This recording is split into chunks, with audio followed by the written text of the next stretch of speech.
we need to sort of sit down and write some of what some alternative possibilities look like and how they look.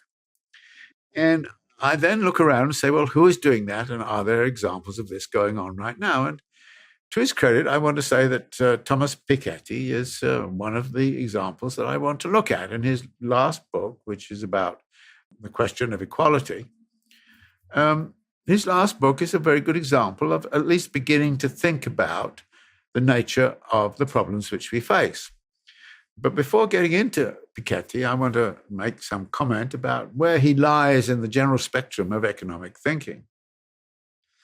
And if I had to put him in a typecast, I'd say, Piketty is writing in the tradition of what I call Ricardian socialism. Now, Ricardian socialism has an interesting history. And it came out of the fact that the classical political economists, with Ricardo in the forefront, of course, the classical political economists worked with the labor theory of value. They took the view that value was established by, labor and was associated with labor. And their whole economic thinking was guided by embrace of the labor theory of value. But there was a moral issue that came with the labor theory of value, which the Ricardian socialists were very much concerned with. And it was this: if labor is the source of all value, how come labor receives so very little of it and the capitalists seem to get it all?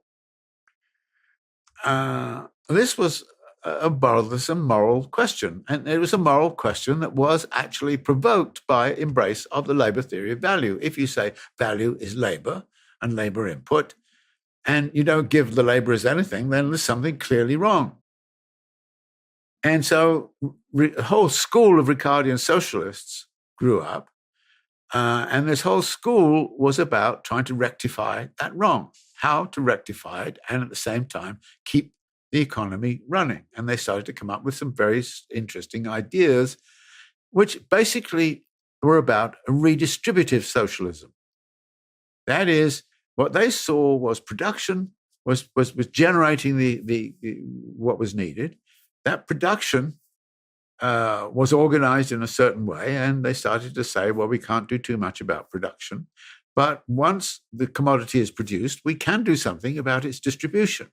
And therefore, we have to redistribute the value which is produced so that some of it, more and more of it, goes somehow or other to labor and to those who produce the value. And this culminated in John Stuart Mill's text on socialism, which came out about mid-century, which was a wholesale embrace of this. So this Ricardian school of socialists was really trying to say, all right, capital is organizing production. We're not going to mess with that. But we can change the way in which the product is distributed, and it's through distributive measures, which is, of course, largely the philosophy of social democratic parties, that what we try to do is to redistribute the wealth in certain ways towards the needy populations and to those who are, of course, doing the work. So Piketty is very much in that line of Ricardian socialists. But that, therefore, involves some pretty macro thinking. And that macro thinking is something which is worthy of consideration. Having said that, I must immediately suggest, of course, that Marx was fiercely critical of the Ricardian socialists. And he was fiercely critical because, in his view, the problem lay not in distribution, but in production.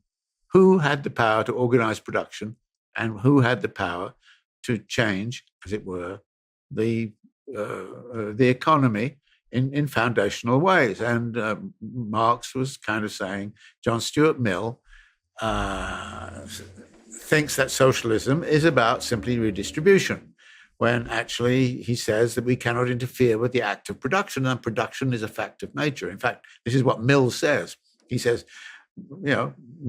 production is a fact of nature, and we can't change nature, but we can change the distribution. So that was his philosophical standpoint.